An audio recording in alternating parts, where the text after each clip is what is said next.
Okay guys, so you should have your describing and graphing quadratics function worksheet out that we did on this equation right here, negative x squared minus 2x plus 15.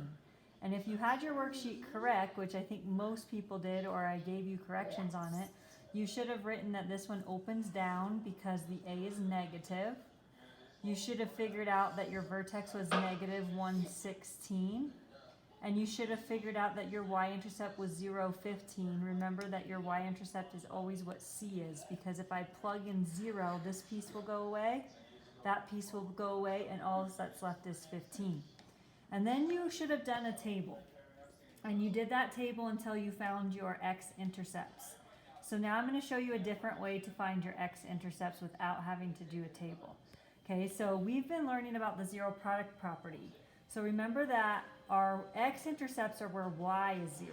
So if I change my y into a 0 and then write my equation, okay, and I want to find out what x is, I need to solve this. And we've been learning how to solve this with factoring. If we have 0 on one side, we can use the zero product property in factoring to get our solutions, which are also going to be our x-intercepts, okay? So if I want to factor this, the first thing I would suggest that you do is I would suggest that you take out a negative as a greatest common factor so that it's easier to factor. Okay, so we're going to take out a negative 1, which leaves us with inside x squared plus 2x minus 15. Okay, so it just changes all the signs and now the negative's on the outside. Okay, then I'm going to go ahead and I'm going to do my factor pattern here. So on top, there's a 1 right here. 1 times negative 15 goes on the top. 2 goes on the bottom. I'm going to need one of each here in order to get a 15 up here that's negative. And that will be 5 and 3. And the 3 will be negative in order to make this a positive 2. I do not have to do the box here because right here, this number is a 1. So when I factor it, I still have 0 equals. The negative is still there, and now I have x plus 5, x minus 3. Okay? Now remember, the zero product property tells me that if this piece equals 0, then this times that will be 0. So that's one way to solve it. Most of us can do this in our head.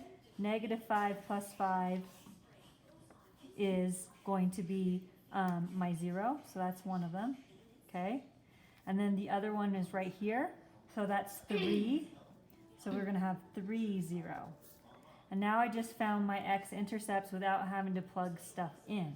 So your solutions to your equations when these are zeros using your zero product property are also your x-intercepts. Again, that's because the x-intercepts are where y is 0. So when I change that to a 0, I know I'm going to find my x-intercepts. And really, all of this information could help me do a graph of this equation without having to do a whole table. So I could use my vertex, okay?